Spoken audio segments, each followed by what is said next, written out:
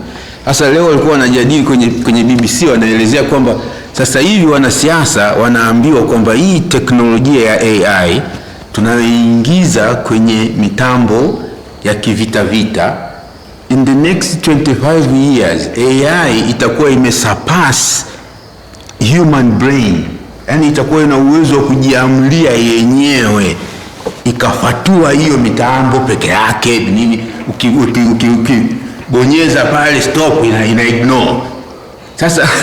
Sasa wanasema kwamba wanasiasa mpaka sasa hivi wanakuwa hawajaelewa, hawaamini kama maneno hayo ni kweli.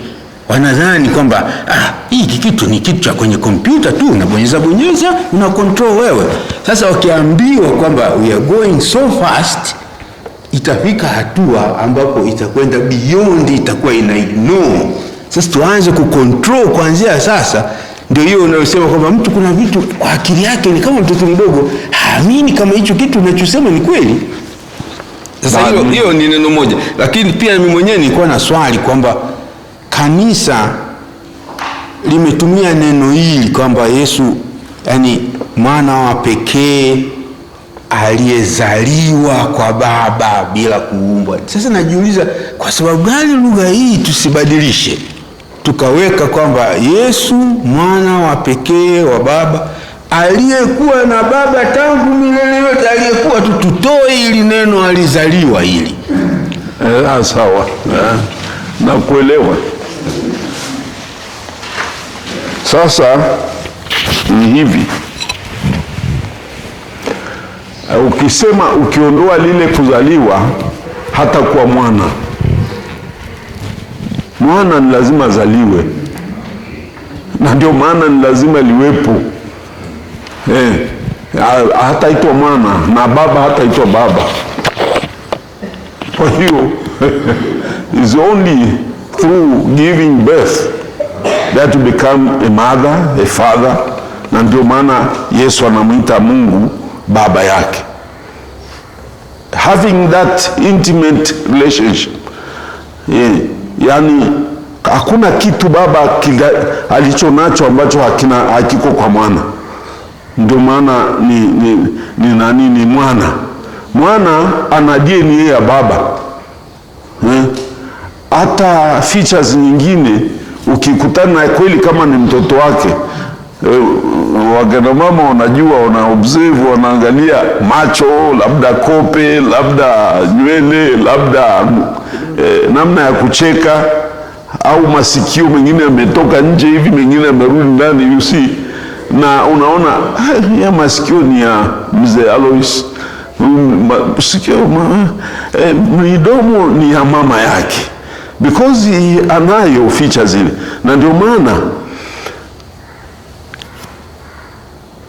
anaitwa mwana, sio mwenzake au second God. No, is the son, kwa sababu ana umilele huko kwake, ana uroho huko kwake, akili zile za baba, upendo ule wa baba, everything that father has, the father has, the son possesses them. Kwa hiyo ni hizo zinamfanya awe mwana. Ungesema tu alitoka kwa, then there is no that close intimate relationship of affinity, yani ile ya undani wa Mungu wao. Ndio sababu kila neno limehesabiwa hapa kwa karne na karne lina maana. Asante sana kwa hiyo kauli, lakini mimi ningesema, ingawa sio mtaalamu wala sijidai chochote kuhusu AI, artificial intelligence, hiyo akili unde, siku hizi maneno kadhaa.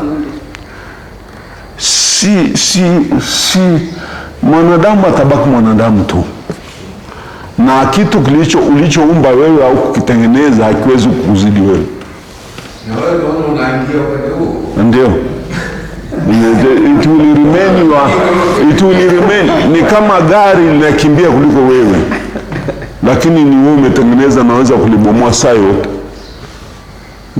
Manake au wana exaggerate, always things like that. Hata wakati ule kompyuta zilipoanza, sisi ndio tunaingia vyuo vikuu sisi, na mara ya kwanza nimeona kompyuta mwaka 83 na mnashangaa sana kwanza, lakini zilisha kuwepo, zishaanza Marekani huko miaka 70 tayari, lakini ilikuwa very rudimentary, ovyo kabisa. Sasa watu walikuwa wanasema sasa hatuhitaji karatasi tena. Karatasi. One of the architects, yule mmoja wapo sio alikuwa ni Bill Gates or his co-founder, akasema nothing will ever replace paper. No, it's true up to today. Watu karatasi, huwezi kwenda hapo wasema na kupelekea kwa email bana. Email haipokelewi. Official, huwezi kunipelekea official document kwa email, hamna. Naambiwa tena, I tell you, heavy, kwa mfano mavyeti makubwa kama huko unapata ile diploma ya doctorate au ya nini, inashapwa na typewriter. Yes. Au inaandikwa kwa mkono. Certificate nilizonazo zimeandikwa kwa mkono from the Vatican, na ule muhuri wa mwekundu ule ufahamu, ambao ni wa moto. Wezi vitu vingine anasema now we have computer, it is very fast. Hasa mtu anaweza kutengenezea kule sokoni kule Kariakoo. Hapana. Sasa kwa hiyo kuna vitu vingine, hata hiyo AI I have tried to understand it, but I'm still very ignorant. Bado sielewi vizuri, lakini siamini kwamba itapitiliza akili ya mwanadamu. Sisi tunaweza kuichange, but it cannot change me, because I'm the maker. Sasa kama mtu anasema mimi naweza kumzidi Mungu, amekupa akili tena kali sana. And Yesu anasema mtafanya hata miujiza mikubwa kuliko mimi, lakini huwezi kumzidi yeye. Sasa ametuambia a student cannot surpass his master, isn't it? Yes. Kwa hiyo mimi najua tu kwamba ni machine, na mimi natumia hiyo program za AI, inanisaidia sana katika kuchambua material, because it's very fast. Within a few seconds umeshapata kile kitu unachokutafuta na ufupisho wake, muhtasari wake. But then I have to work out myself, what does it mean? Hili nachambua tu na matapu na mbolea na kila kitu ndani, then you cannot say I got it. Ukileta ile, yani utachekwa, hata eleweki ni AI. But it's not, it's not unlike the human mind, which analyzes and sees the meaning and its concept within. Ile inatoa rudimentary, ile ya juu tu material hii, anakuletea nataka mbolea, naleta mbolea zote na nini. Sasa wewe unahitaji mbolea ina gani? Ni wewe mwenyewe. Sasa ndio AI. Sasa kwa hiyo ni kweli ni very fast, na mimi naitumia in my research. Sasa hivi huwezi kufanya bila kuwa na AI system, program. Unafanya, inakuletea hata page 30-40 within kwa tuseme dakika 1-2, kompyuta inakwambia I'm thinking, inaandika pale. Umeshaona sio? I'm thinking. I'm thinking. Kompyuta na thinking. Then inaleta do you want more? Yes. Yes. Amesha wale wenzangu. Then sasa ile unaposoma, hapana, haiwezekani. Unaanza tena kutoa matapu na pumba na mpaka unapata ule mchele. That is how it is. For me, I would say, yes, people do exaggerate, and always when you have invented something, lazima uonyeshe kwa kweli hiyo ndio breakthrough. But man is man. A man is the one who created this thing, and it will never surpass him. atakaa mbali anaangalia what inafanya, inakosea hata yenyewe, inakosea, AI inakosea. It's not God. Basi tuache hayo watu. Basi ndugu zangu, ndio manake tunaposema alizaliwa toka mwanzo, ni kwa sababu tangu milele, sio to mwanzo hatujui mwanzo, tangu milele. Ni kwa sababu hakuna wakati Mungu hakuwa na mwana, na hakuna wakati Mungu hakuwa na roho. Ukishatamka tu God, then you know there is the Father, there was, and there's no time when God was not without the Son, because God does not exist without the Son, the Father and the Holy Spirit. They were always, that is the sacred Trinity. Na hiyo ndio fumbo hatuwezi kulielewa, na tumehadithi ile simulizi la Agustino, sio? Anasema kwa kweli, mwanangu, unachofanya unataka kuchota maji ya bahari kuingiza kwenye ile kadimbwi kako litengeneza kwenye mchanga. Kaambia, you can't do that son. Why? The baby will ask you. Kwa nini haiwezekani? Kaambia, so unaona hii bahari inatoka huko mpaka inatokea California kule, utafanya nini? Kwa hiyo ndio hayo naweza kusema tu kwa kifupi. Fumbo, Mungu hakuna wakati, na hata wakati haukuwepo kabla yake. Kwa hiyo hakuna Mungu bila Baba, bila Mwana, bila Roho Mtakatifu. Na ndio maana nasema tangu milele yote, kwa sababu Mungu hana mwanzo na wala hata kuwa na mwisho. Kwa hiyo Yesu alipokuwa hapa duniani alikuwa na Baba na Roho Mtakatifu, they were together. Na kwa hiyo hakuna wakati Yesu aliacha Mungu wake. He couldn't. It is part and parcel of his nature. He was both God and man. Hakuna wakati aliacha, isipokuwa kuna nafasi. Unahitaji mahitaji hapa duniani, na unaweza hata kukabiliwa na kifo. Hiyo ni the Son of Man, huyo anthropo. Alafu kuna huyo Theos au Theu, manake mwana wa Mungu. Sasa hizo sifa mbili anazo, na mimi nafikiri kama huyu ndugu anauliza kama ni Yesu yule mwana wa mtu, angeweza kubaki kuwa Yoshua. Yeshua ni Jesus, kama wengi sana nilisoma nao darasani, walikuwa kama watatu hivi wanaitwa Jesus. Manake hasa wengi ni Spanish wanajiita Jesus, ni Jesus. My name is Jesus. Mmoja alikuja hapa, sikumuuliza angekuwa hapa kanisani, alikuja hapa, my friend, anajiita Jesus. Manake ningeombea this is Jesus, watu wangecheka hapa kanisani.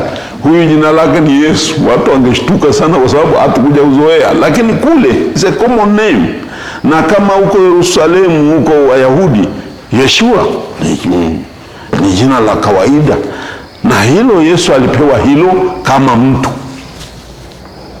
Na hakuna katika Biblia kwamba atapewa jina hilo, kwamba Jesus, hakuna utabiri kwamba atapewa jina hilo. Hilo aliteuliwa pale na malaika Gabrieli pale alipompasha habari Bikira Maria, na utamuita Yeshua kwa sababu ni mkombozi.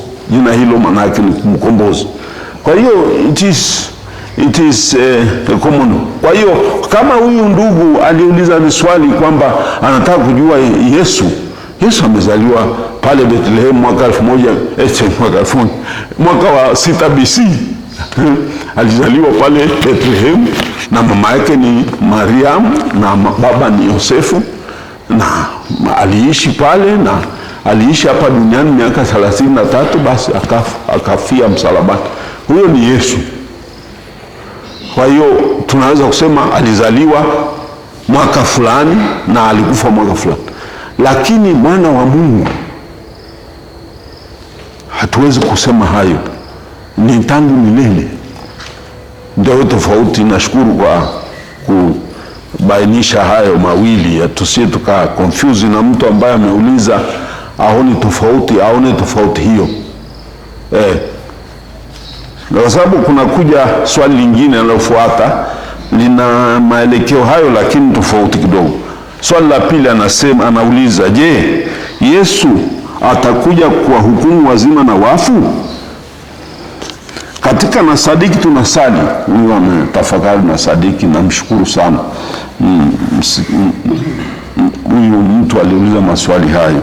Ni mtu ambaye anatafakari hata ile na sadiki, sio kurecite tu hapa kama mashine. Na sadiki kwa Mungu Baba Mwenyezi Mungu. Wengine hata wajua nasema ni kama wazee wetu zamani na Kilatini chao. Hawajui hata wanasema ni. Lakini sasa sisi tujue tunatamka nini. Hapa amesema, je, Yesu atakuja kwa hukumu wazima na wafu? Katika na sadiki tunasali, atakuja kuhukumu wazima na wafu. Je, atakuja lini? Maswali ya kawaida haya. Na hukumu hiyo ni lini? Je, atarudi tena? Ndio maswali yake. Sasa ningesema swali la kwanza anauliza hapa, atakuja tena, atakuja lini? Ni swali la kwanza. Ni kwamba Yesu mwenyewe anakiri na anatamka wazi ili kwamba hakutaka kufunua hilo, kutupa muda, siku na masaa ambapo atarudi. Hakutaka kufunua, na hilo lisituangaishe kama lilivyoangaisha watu wa Tesalonike. Na Paulo akawajibu huko barua ya pili ya Tesalonike, akawaambia msijiangaishe na hilo, manake muwe tayari kwa siku zote. Na watu wasichokeze huku wanatuambia wamekuja, yuko mashariki, yuko magharibi, yuko wapi. Kisoma mafundisho haya yako katika sura ya 26 ya Injili ya Mathayo, sura ya 22, 23 katika Injili ya 22, Injili ya Luka, kwa Marko sura ya 13 ni ipo pale. Anatuambia msihangaike na muda, tuwe tayari kwa wakati wote. Atakuja kama mwizi, na hata aliye shambani asirudi aseme naenda kuogoa vikapu vyangu na mahindi, hata yakuta. Kwa hiyo usijisumbue. Yeye anatuambia sisi tuwe tayari. Na hata walipomuuliza, sasa wewe umetuambia hapa hekalu litakuwa hakuna jiwe, litakuwa jiwe lingine, ni lini haya yatatendeka? Akawaambia hayo hata malaika wajui, na hata mimi sijui. Anayejua ni Baba, yeye yako katika mamlaka yake. Maana yake nini?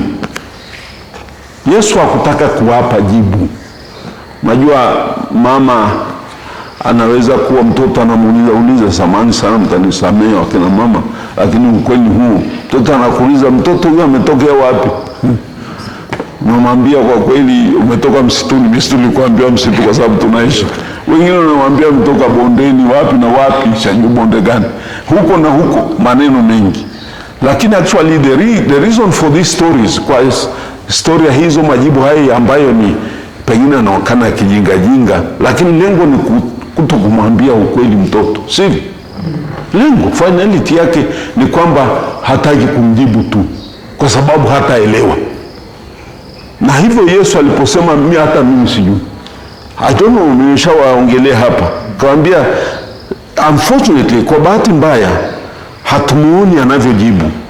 Najua ukisikia video hapana, radio, kuna wengine wale waigizaji wakubwa wa radio wa zamani zetu, nani wale, kuna kikundi kimoja ilikuwa ni Jumamosi lazima, hata kama niko wapi naweza kuendesha gari nikagongwa, kwa sababu nakimbia nikajilaze kitandani nisikilize pwagu na pwagusi.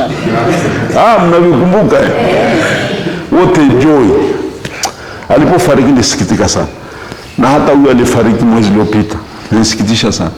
Ni waigizaji wakubwa bwana kwenye radio. Sasa mimi nilikuwa na imagine napata, unaweza kwenda kule unafikiria wako shambani, kumbe wako pale studio. wanakorogota vitu, unafikiri watu wanasafiri uko wapi, unafikiri yuko mbali, kumbe ni hapa. Ni waigizaji wakubwa sana. Sasa kwa mtu ambaye anasoma maandiko matakatifu, unafikiri Yesu alipokuwa na wajibu alikuwa na temperament gani? Yaani temperament kwa Kiswahili yaani alikuwa na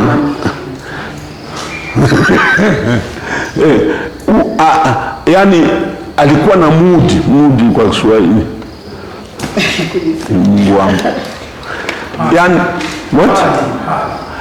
Asante sana. Kwa hiyo asante sana. Alikuwa na hali gani? Alikuwa anaonekanaje wakati anajibu? Sura yake ilikuwa inakunjikana?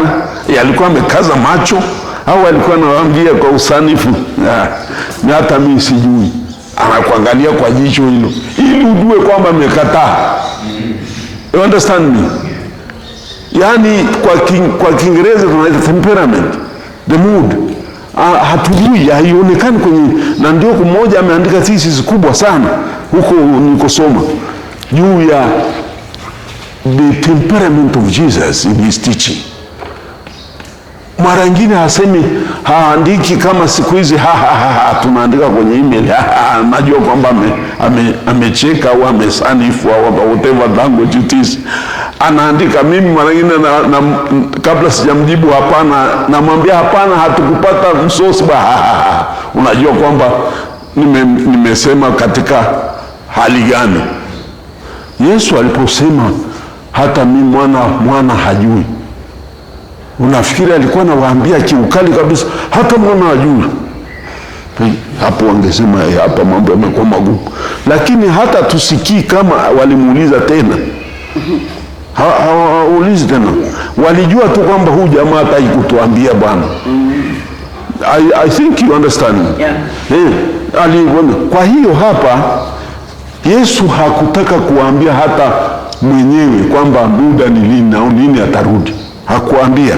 Kwa hiyo sisi tusispekulate, tusikubali watu wanatuambia mwezi ujao kama huko Marekani, na wakati tunajua hapa tumeshazungumzia mambo haya sana na kucheka hapa, na wakati ilitokea hapa watu wamejiandaa sana, wakakesha mpaka asubuhi, wanaambiwa saa 7 usiku ni mwisho, hakuna aliyelala, watu wamelala wamepiga magoti.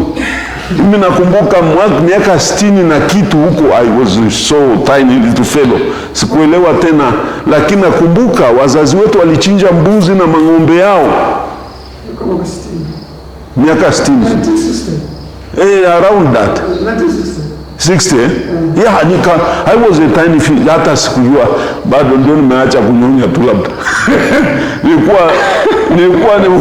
nilikuwa ndio natembea na kwenda kwa mtaani hapo na kucheza. Hivi miaka michache, sitaki kusema ni ngapi. Sasa nilikuwa mtoto mdogo, ndio sijaanza hata darasa la kwanza, kindergarten hata bado. Sasa wakati ule watu waliharibu mali zao kabisa, na walitangaza kwa sauti kubwa everywhere, mwisho wa dunia. Sasa maisha yamekwendaje? Hata mimi sikuelewa mwisho wa dunia ni, lakini niona watu wanachinja ng'ombe. Baba mdogo, baba mkubwa, kuletewa manyama tu, lete tule, kuleni, kesho hakuna kesho. Ime count down siku ya watu kuna kitu kiletendeka, kesho yake unaamua hivi niko hai au vipi? Unamuita mke wako, Paulina, vipi? Nipo. Haya, mpata asare hapo. Nasikia wazee wala tumemaliza mali yetu kwisha. Lakini mtu ameamka miaka michache, huyu Marekani huko mpaka amejiua. Yule Kategere, sio anaitwa Kategere, ambaye alidanganya watu kule Ufaransa. Nilikuwa Geneva wakati huo, mmoja ameua watu kama 40-50. Ameona sasa ule ujumbe wake, akawapa sumu, piga sumu kule, wakafa wote. Na kule Canada wakafagia, kule Austin Marekani watu wengi tu, ule Marekani aliitisha ulimwengu, fagia watu. Kule Japan fagia watu. Ni watu ambao wanadanganya kusema mwisho wa dunia ni lini. Juzi tu mmoja aliibuka tena, mwisho unafika. Sasa mimi ningesema ndilo Yesu hakutaka hilo. Watu wanaokuja wanatuambia, na ametuonya, mkisikia huyo anasema mimi ni Yesu, ametokea huko na huko, msifuate. Kwa hiyo ili swala la kusema lini si swala la Mkristo wa kweli, kwa sababu nitajibu mambo fulani. Yesu ameshakuja na yupo na atakuja. Kwa hiyo tusihangaike na ili. Sasa tunaposema atakuja, maana yake asema katika atakuja kuhukumu wazima na wafu. Ningeweka kifupi tu, maana yake ukisoma ya kwanza nisema tu muda wenyewe hajulikani. Ukisoma Mathayo sura ya 24 aya ya 36, 24 Mathayo aya 36, Yesu anasema yeye mwenyewe hajui.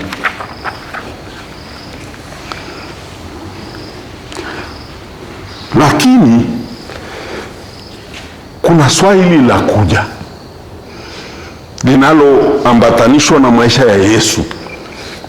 Huwezi kuongelea Yesu bila neno kuja. Anakuja. Yesu anakuja lini na atakuja lini?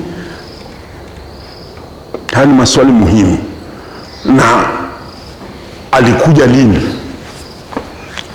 Kwanza tunaambiwa Yesu alikuja duniani. Lazima useme alikuja duniani. Alikuja duniani mara ya kwanza. Tuache falsafa na teolojia, kama mtu, ili tunaposema anakuja ili kuonekana kwake, tunazungumzia kuonekana kwake kimwili, physical appearance. Alikuja kwetu mara ya kwanza katika kuzaliwa kwake, incarnation, yani alipotoa mwili katika tumbo la mama Bikira Maria, akazaliwa pale Bethlehem. Hiyo ni mara ya kwanza kuja kwake katika umbo letu la binadamu. Huhitaji hata reference yoyote, na hilo simulizi lote limeelezwa katika Injili ya Luka. Luka ndio wa kwanza, bingwa wa maelezo hayo. Luka sura ya kwanza na ya pili anaeleza hilo, na Mathayo anaeleza hilo fumbo sura ya kwanza na ya pili pia Mathayo. Kwa hizo hizi Injili mbili ndio zinatupa ile swala la kuzaliwa kwa Yesu, ndio kuja kwa kwanza, mara ya kwanza, na akawa mwili akakaa kwetu. Hiyo la kwanza. Lakini kuna kuja kwake mara ya pili kwa lugha ya kitaaluma, yani kiteolojia, hata kwa lugha tunaita ni technical term, tunaita ni paruzia. Paruzia ni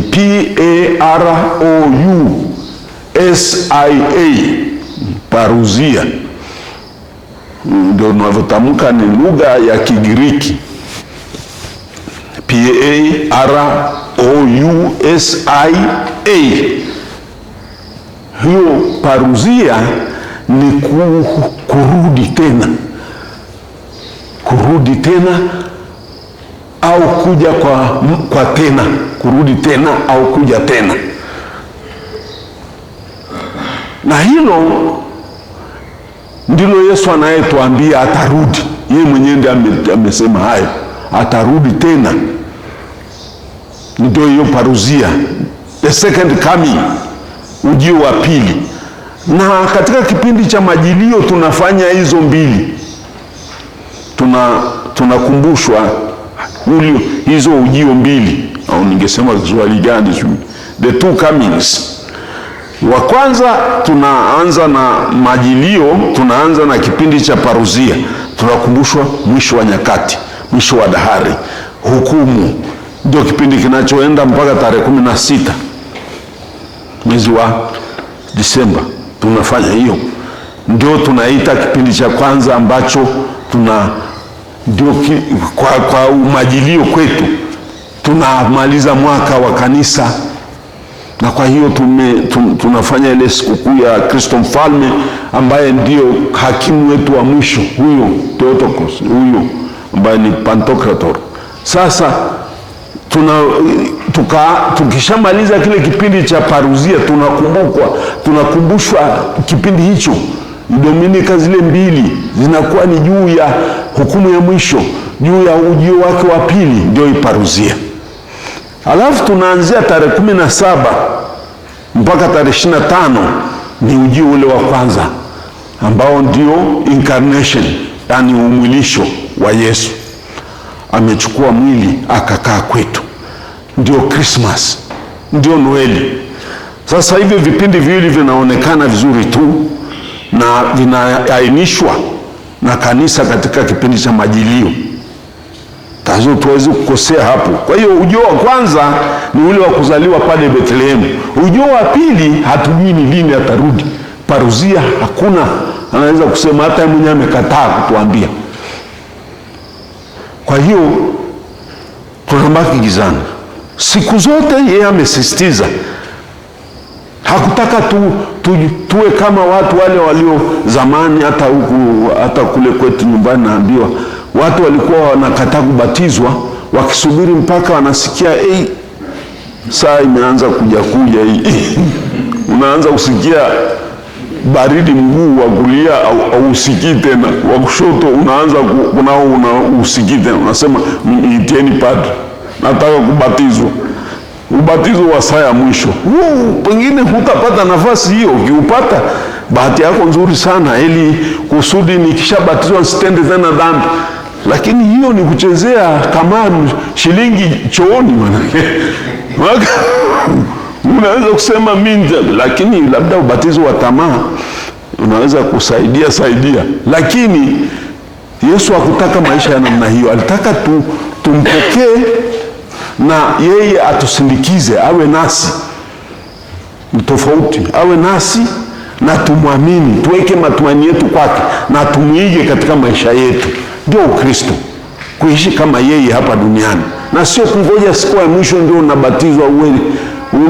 Unaua watu, unaibia watu, unadhulumu watu, unatukana kila mahali, unatenda tapu yako, alafu nasema siku ya mwisho bana nivizie tu. Pengine utapata, unakutana pikipiki hapo chini, kama huyo shemazi alikufa hapo hivi sasa ulikuwa unangoja ndini. Kwa hiyo ni hatari.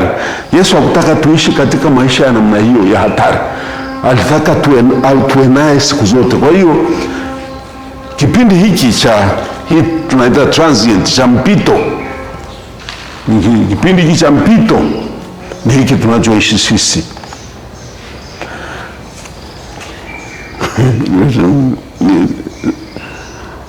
Ningesema hiyo ndio ujio wa pili ule ambao ujio wa kwanza ni Christmas, wa pili ni mwisho wa dunia, mwisho wa dahari, the end of the world, na hiyo tunaita eschatolojia, mwisho. Sasa ni wapi? Tuambia ile sura Mathayo 28 aya 20, nitakuwa nanyi mpaka mwisho wa dahari. Mwisho wa dahari, kumbe ni mwisho, kuna mwisho. Sasa kuna ujio wa kiroho ambao pengine tunaweza kusahau. Ujio huu ningesema ni kuonekana kwake kimwili au what we call physical, yani kwa kushika na kuona. Huu ni yuko katika Ekaristi. Padre anaposoma misa hapa anamshusha Yesu Kristo katika umbo tofauti la Ekaristi, nako pia ni kuja kwake. Anakuja kukaa nasi alivyoahidi katika Ekaristi, na hapa yupo hapa ndani. Ingawa tunapiga kelele hapa na kutania, lakini he is listening to us and He enjoys, anafurahi kuwaona umekuja tena, asante watoto wangu, na anawabariki sana, yuko hapa. Na ule ni ujio pia katika Ekaristi Takatifu. Sisi waumini wa Katoliki, Yesu yupo in reality, na asipoletwa na Kristo na kuhani, hayupo pale katika umbo hilo la Ekaristi, la hostia, la mkate. Kama yeye mkate ule wangekuwa siku ile, wale wa jamaa waliokuwa naenda Emao, kama hangeenda kula nao hangekuwepo. You understand? Alijitokeza tu alipochukua mkate kaumega, wakamtambua, kumbe ni yeye, akatoweka. Kwa hiyo pia katika Ekaristi Kristo anakuja kati yetu, kwa hiyo ni ujio pia. Sasa hukumu ya mwisho inakujaje? Naeleza hapa kifupi. Ameuliza, je, atarudi tena? Sure, yeye hadanganyi, na alichosema amesema, na amerudia, sio mara moja. Atarudi tena, rudi. Kwa hiyo atarudi katika siku hiyo ya kurudi kwake. Ndio siku ya hukumu ya wazima na wafu. Maana yake nini? Ni tunaita universal judgment kwa Kiingereza, ni hukumu ya wote, universal judgment. Sasa katika hukumu hiyo, wale waliokuwa wamekufa awali, mmoja anasema, hata kwenye mtihani juzi tuliuliza kwa hapa, my friend, wewe ulikamatwa na hilo? Hapana. No, you were good. Anyway, sasa wengine basi tu ndivyo hivyo maisha.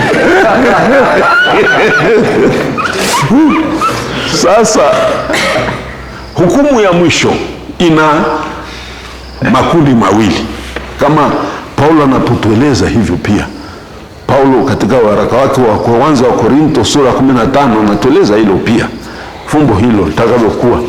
Na Yesu mwenyewe anatueleza ile sura ya 25 Injili ya Mathayo 25 31 mpaka 46, anatueleza atakuwa na wengine watakuwa mbuzi, wengine watakuwa kondoo, na mbuzi watawekwa huku na wale kondoo huko. That's the universal judgment.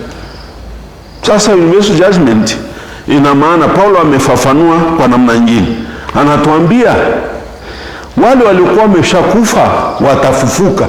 Kwa hiyo wote watafufuka, even hata wale wa makrimino, hata wale ambao tunadhani ni makrimino, yani wauaji, ni wabaya kama wakina Hitler, wakina Idi Amin, sijui, nasema tu hivyo kwa sababu ya hapo duniani tusemeje, wale waliokuwa wabaya watafufuka pia, lakini hao watafufuka kwa adhabu, yani kwa ajili ya adhabu, tujue wamepata adhabu gani.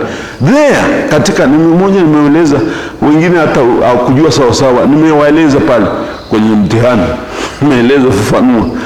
It is the declaration of already executed judgment, yani manake ni kutangaza au kuweka wazi kwa wote yaliyotendeka na matokeo yake. Kwa hiyo ndio hukumu ya mwisho. Kwa hiyo wale ambao walikuwa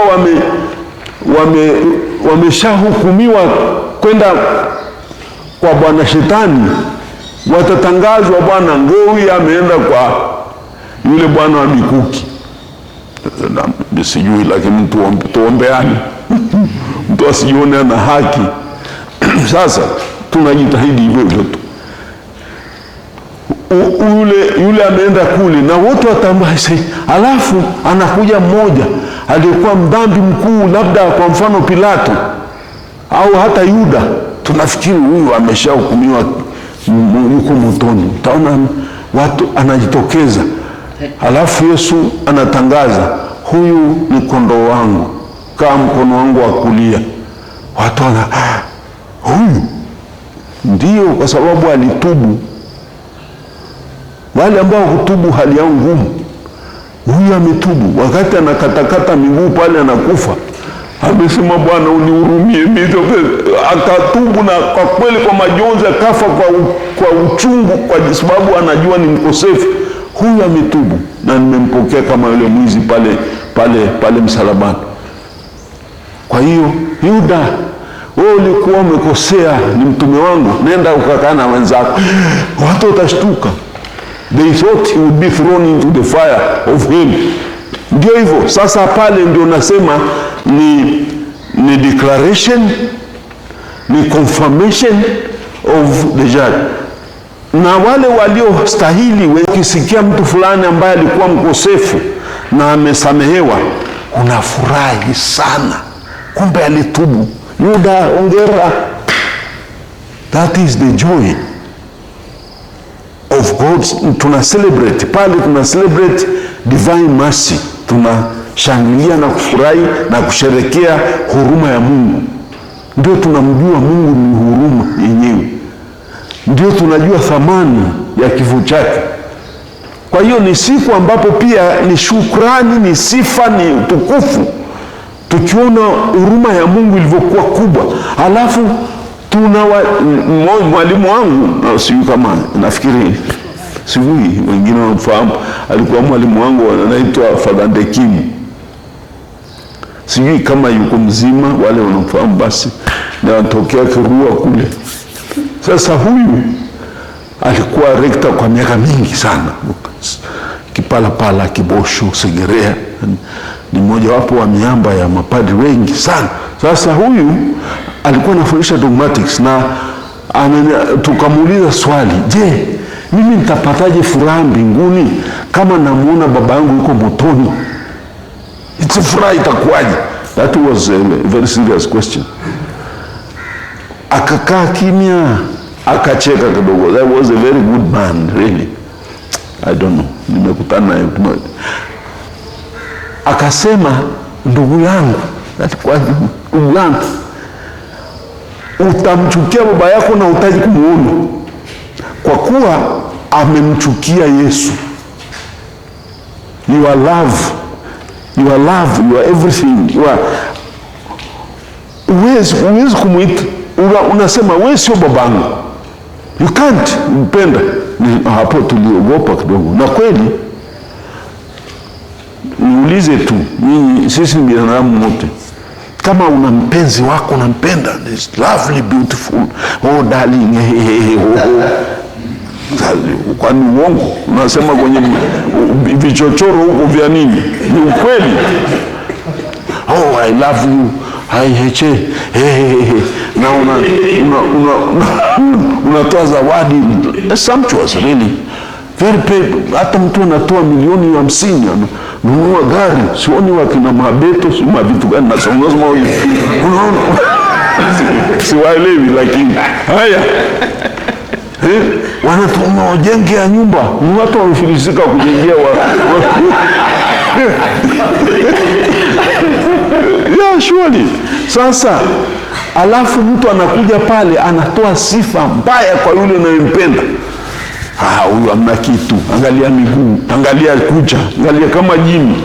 Sifa mbaya mpaka unasikia unatoka jasho linakauka, linakuja tena, pressure inapanda, kwa sababu anadhalilisha yule unayeona ni kama an angel for you.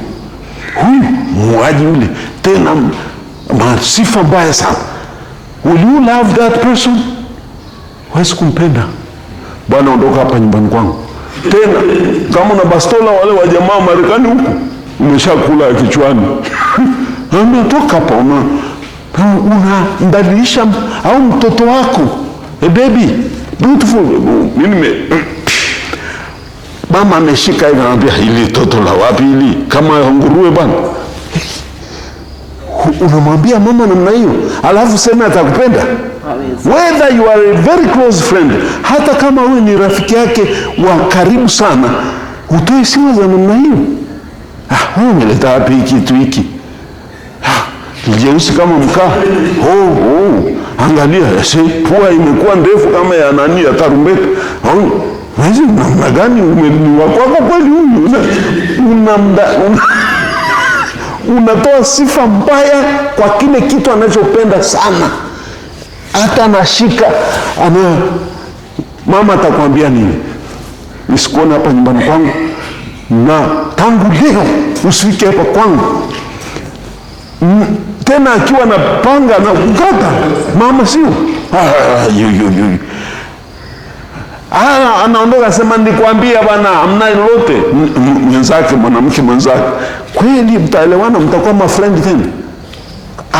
Enemies, ni maadui wa kutupo tena wa kuuana, kwa sababu megusa ile nafsi yake ya pili ya mtu, kwa sababu kile unachopenda ni yeye mwenyewe. Sasa ndivyo mtu ambaye ulimthamini sana, baba, mama, ndugu, rafiki, ndugu wa tumbo moja, unasikia anamtukana Mungu ambaye wewe ni kama mtoto wako, kama kitu cha thamani kuliko wewe mwenyewe. Sasa anasema anatukana Mungu gani? Hata simpendi, sitaki kumuona. Alafu na wewe useme rafiki, habari? Hakuna, toka hapo bwana. Ndio hivyo alituambia, na kwa kweli baada ya tafakuri ndivyo mbinguni kule tutakuwa pamoja kama tunapenda kitu kile kile pamoja. Tutawachukia wale wote wanaomtukana Mungu, wale wote wanaotoa sifa mbaya kwa Mungu, wale wote waliomkashifu Mungu, waliomtukana Yesu na nini. Sisi tunajidai kwamba mimi singemtukana, lakini there you will be revealed. Utaambiwa kila kitu kilichowekwa juu ya chini ya mvungu itawekwa juu hapa, ndio hukumu ya mwisho. Na kwa hiyo usiseme pale hukumu imekuwaje, itakuwa hivyo. Declaration, affirmation ya hukumu mbaya. Sasa siku ambapo wewe umekufa leo, individual tunaita kifo, individual hukumu binafsi ile ipo. Ukifa leo, hukumu yako pale pale, toka kwenda kule, na wewe karibu mwanangu. Sasa hiyo si private. Sasa siku ile ya mwisho, universal judgment, hukumu kuu ya mwisho ambayo itatokea siku ya mwisho wa dunia, tunaita ni consummation of time, consummation of creation. Consummation maana ni mwisho. Ile itakuja na atakayekuwa kuhani na hakimu mkuu ni Yesu Kristo. Hata wenzetu Waislamu, mmoja aliniambia sasa faa tutafanya, kaambia shauri yenu. Aliniangalia macho yale, nikaona amesikitika sana. Kaambia hapana, wewe angalia, usije ukapigana na mwili wake. Na mwili wake uko wapi? Na mimi kweli nilikuwa huko, kamwambia mwili wake ni mimi hapa. Wewe kata kichwa utaona. Wewe mambo yenu ya kukatakata watu. Akasema unataka, kaambia umesoma Biblia kidogo? Akasema naangalia lakini mimi sielewi Biblia yenu. Nikamwambia hebu soma Paulo. Nikamwambia hebu nenda ukasome kitabu kinaitwa Matendo ya Mitume sura ya 9. Hebu kasome pa ile historia ya kuongoka kwa Paulo pale.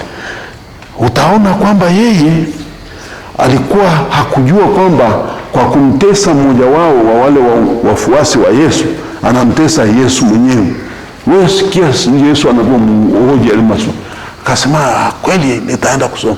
Baada ya kwenda kusoma tena tuko karibu pa.